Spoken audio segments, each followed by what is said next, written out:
നിങ്ങളുടെ favourite shows ഇനി ഒരിക്കലും മിസ്സാവില്ല. ഇപ്പോൾ C5 കാണും നിങ്ങളുടെ ഫേവറേറ്റ് ഷോ തികച്ചും സൗജന്യമായി. ഞങ്ങള് തമാശക്ക് പറയാറുണ്ട്, ഇവളെ കൊണ്ടൊരു തട്ടുകട ഇട്ടാ മതി രക്ഷപ്പെടാനെന്ന്. അപ്പൊ പിന്നെ എനിക്കും ആ കട്ടൻ തന്നെ മതിയായിരുന്നു. ഇനി സമയമുണ്ടല്ലോ. നല്ലൊരു കുളിയും കഴിഞ്ഞ് അച്ചുവിന്റെ കട്ടനും കുടിച്ച ക്ഷീണം പറക്കും. എനിക്കിന്ന് അല്ല, അത് ഞങ്ങൾക്കിന്ന് പോയാൽ കൊള്ളുന്നുണ്ടായിരുന്നു. ഇപ്പൊ പോകാനോ? അതെന്താ മോനെ പെട്ടെന്നിങ്ങനൊരു തോന്നൽ? അതിപ്പോ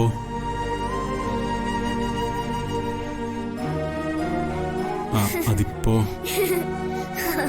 കേട്ടോ മീരെ, ഇവരിപ്പൊ പോകുവാന്ന്. ഇപ്പൊ പോവാണോ? അതെന്തു പറ്റി? എടുത്തേം അവിടെ കുറെ കാര്യങ്ങളില്ലേ? നീ പറയണ്ട, സച്ചി പറയട്ടെ. നിന്നോട് പറഞ്ഞില്ലല്ലോ സച്ചി പോകുന്ന കാര്യം. പിന്നെ നീ എന്തിനാ കാരണം കണ്ടെത്തുന്നേ? മോനെ, അവിടെ കമ്പനിയുടെ കാര്യങ്ങൾ നോക്കാൻ അവന്തികയും സന്ദീപും ഒക്കെ ഇല്ലേ? ഇനി ഒരു ദിവസം കൂടെ കഴിഞ്ഞിട്ട് പോയാ പോരെ?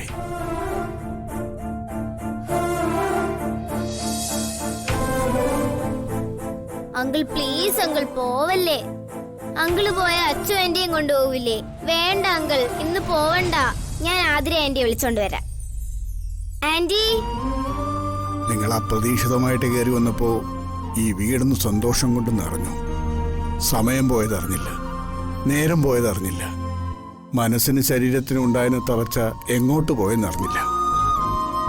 പെട്ടെന്ന് നിങ്ങൾ പോകുന്നെന്ന് കേൾക്കുമ്പോ നിങ്ങളെ അധികകാലമൊന്നും ഇവിടെ പിടിച്ചു നിർത്താൻ കഴിയില്ലെന്നറിയാം. എന്നാലും ഇന്നിപ്പൊ പോവണ്ട. ഇനി ഏത് കാലത്താ സച്ചി നിങ്ങളെ ഒന്ന് കാണാൻ കിട്ടുന്നേ? ഇതെന്തോ ഭാഗ്യം കൊണ്ട് വന്നു. ഇതുപോലെ എപ്പോഴും നടന്നൊന്നും വരില്ലല്ലോ. ചോദിക്കേ ആന്റി, ചോദിക്കേ. സച്ചേട്ടാ, അത് നടക്കില്ല. ഇങ്ങനെ ഓടി പോവണ്ട. ഇതെന്താ നിന്ന് നിൽപ്പിലങ്ങ് പോവാന്നാണോ കരുതുന്നേ? ഞങ്ങൾക്കൊക്കെ ഒത്തിരി സങ്കടമുണ്ട് കേട്ടോ. പോവണ്ട അങ്കിളെ. അച്ചുവേച്ചി എന്തോന്നും പറയാത്തെ? അച്ചുവേച്ചി പറഞ്ഞ സച്ചേട്ടൻ കേക്കും. ഒന്ന് പറയാം മോളെ. അത് അച്ചു ഇപ്പൊ എന്തെങ്കിലും ന്യായം കണ്ടെത്തും. അത് ഇവിടെ സ്ഥിരം പണിയാണല്ലോ. തിരക്കിട്ട് പോവാൻ നിൽക്കുന്നവരൊക്കെ പിടിച്ചു നിർത്താൻ നിങ്ങൾക്ക് വേറെ പണിയൊന്നുമില്ലേ?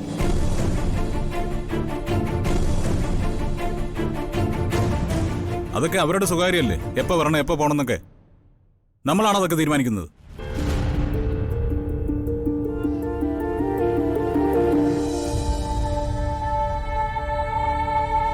അനുപേട്ട, അത് ഞാനൊന്ന്. നീ ഒന്നും പറയണ്ട. നിനക്കിപ്പോ വക്കാലത്ത് പറയാനല്ലേ നേരമുള്ളൂ. ഇത് ആരുടെ വീടാണെന്നും ഇവിടെ ഉള്ളവരൊക്കെ സച്ചിയുടെ ആരാണെന്നും സച്ചിക്ക് അറിയാലോ. തോന്നുമ്പോ വരിക, തോന്നുമ്പോ ഇറങ്ങി പോവാ. അനുപേട്ട അങ്ങനെയല്ല.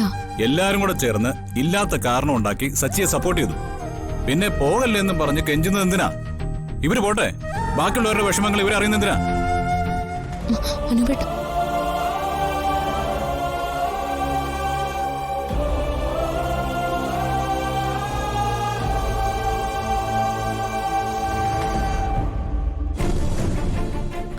സച്ചി കാര്യമൊക്കെ ഉണ്ടാ. അനുപേട്ടന്റെ വിഷമം കൊണ്ട് പറഞ്ഞതാ. അതെ, പോകുന്നു പറഞ്ഞപ്പോ സഹിച്ചു കാണില്ല. സാരമില്ല മോനെ, ഇന്ന് പോയേ പറ്റുമെങ്കിൽ പുറപ്പെട്ടോളൂ.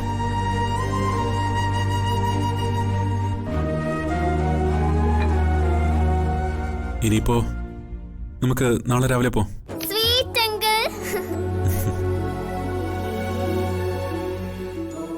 അപ്പൊ സച്ചേട്ടന് ഇങ്ങനെ തടവൊക്കെ പറ്റൂ അല്ലേ ചേച്ചി? സ്നേഹത്തിന് മുമ്പിൽ തോൽക്കുന്നത് വിജയമാണ് മോളെ. അതില്ലാത്തവരാണ് പിടിവാശി എടുത്തു നിൽക്കുന്നത്.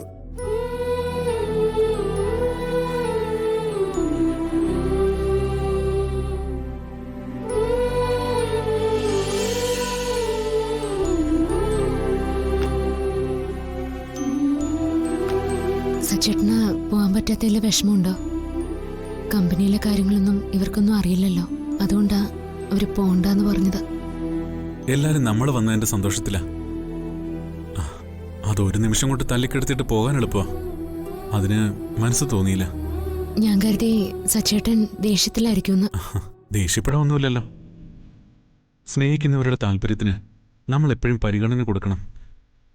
അതവരെ ബഹുമാനിക്കുന്നതിനും തിരിച്ച് സ്നേഹിക്കുന്നതിനും തുല്യമാണ്.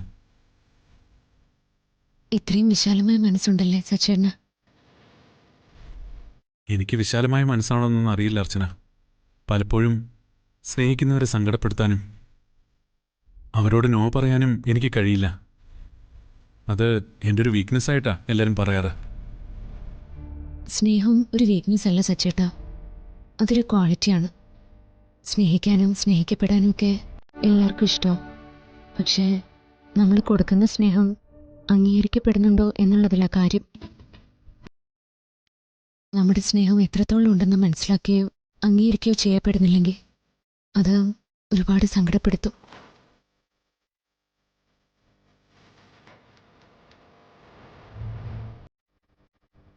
താൻ പറഞ്ഞതിൻ്റെ പൊരുൾ എനിക്ക് മനസ്സിലായി. സ്നേഹം, ആ വാക്കാണ് എന്നെ അലോസരപ്പെടുത്തുന്നത്. ഞാൻ എൻ്റെ മനസ്സിലെ വിഷമം പറഞ്ഞു. അച്ചു മോളെ, അതെ, ഞങ്ങളിപ്പോ ഇങ്ങോട്ട് വന്നത് ഒരു ചെറിയ കാര്യത്തിനാണ്. ചെറുതാണോ വലുതാണോ എന്ന് ചോദിച്ചാ ഞങ്ങളെ സംബന്ധിച്ച് അത് വലുതാണ്. എന്താ അച്ഛാ? ഞങ്ങൾ ചിന്തിക്കാത്തൊരു ബന്ധവാ മോനിലൂടെ ഞങ്ങൾക്ക് കിട്ടിയത്. നാട്ടുംപുറത്തെ ഒരു സാധാരണ സ്കൂൾ മാഷിന് ആഗ്രഹിക്കാൻ കഴിയുന്നതിനേക്കാളും അപ്പുറം സ്വപ്നം കാണാൻ പോലും കഴിയാത്തത്ര ഭാഗ്യമാണ് നെല്ലിശ്ശേരിയിലെ മകനെ ഒരു മരുമകനായി കിട്ടിയത്. വലിയ ആർഭാടത്തോടെ ഞങ്ങളുടെ മോടെ വിവാഹം കഴിഞ്ഞു.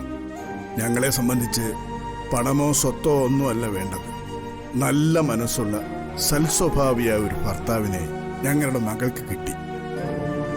ഇതിൽ പരം ഒരു സന്തോഷവും സമാധാനവും വേറെയില്ല. എന്റെ പൊന്നു മാഷെ വെറുതെ കാട് കയറണ്ട.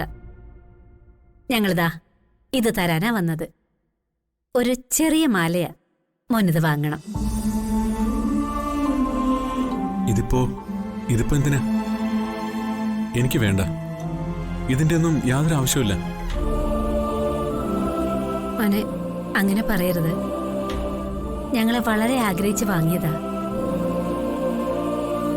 കല്യാണത്തിനോ ഞങ്ങൾക്ക് കാര്യമായിട്ടൊന്നും ചെയ്യാൻ കഴിഞ്ഞില്ല. അതിന്റെ സങ്കടം ഉള്ളിൽ കിടപ്പുണ്ട്. മോനിത് വാങ്ങണം. വേണ്ടെന്ന് മാത്രം പറയരുത്. ഒരുപാട് പ്രതിസന്ധികളിലൂടെ ജീവിച്ചു പോയവരാ ഞങ്ങള്. അതിൻ്റെതായ പരിമിതികളും ഞങ്ങളുടെ ജീവിതത്തിലുണ്ട്.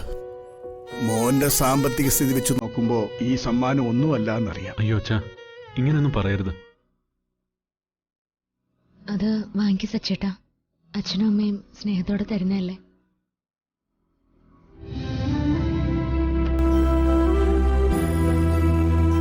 സന്തോഷമായി മോനെ.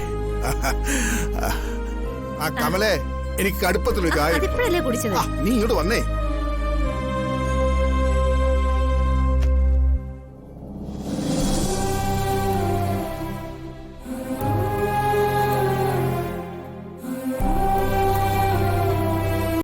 ഡൗൺലോഡ് ചെയ്യൂ C5 ആപ്പ്. കാണൂ എല്ലാ എപ്പിസോഡുകളും സൗജന്യമായി.